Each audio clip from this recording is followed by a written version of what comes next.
একটি গ্রামে থাকতেন প্রায় ৫৫ বছরের এক বৃদ্ধ লোক। তার নিজের ছেলেমেয়েরাই একদিন তাকে বোঝা মনে করল। রাগ করে তারা তাকে ঘর থেকে বের করে দিল। অসহায় বৃদ্ধ লোকটি কাঁদতে কাঁদতে একা একা জঙ্গলের দিকে চলে গেল। কিছু দূর যাওয়ার পর হঠাৎ সে শুনতে পেল একটি ছোট্ট প্রাণীর কান্নার শব্দ।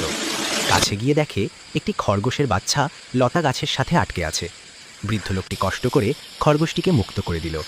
ঠিক তখনই ঘটে গেল এক আশ্চর্য ঘটনা।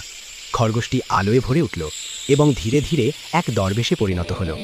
দরবেশ বললেন, ভালো মানুষের ভালো ফল অবশ্যই পাওয়া যায়। এই বলে তিনি বৃদ্ধ লোকটিকে দিলেন একটি জাদুর আংটি।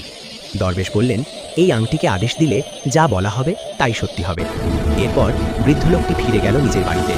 শুরুতে সবাই তাকে দেখে রেগে গেল, কিন্তু যখন সে জাদুর আংটির শক্তি দেখালো সবাই অবাক হয়ে গেল। ছেলেমেয়েরা লজ্জায় বাবার পায়ে পড়ে গেল এবং তখন থেকেই তারা বাবার আদর, যত্ন আর সেবা করতে লাগলো। এই গল্প আমাদের শেখায় ভালো কাজ কখনোই বৃথা যায় না।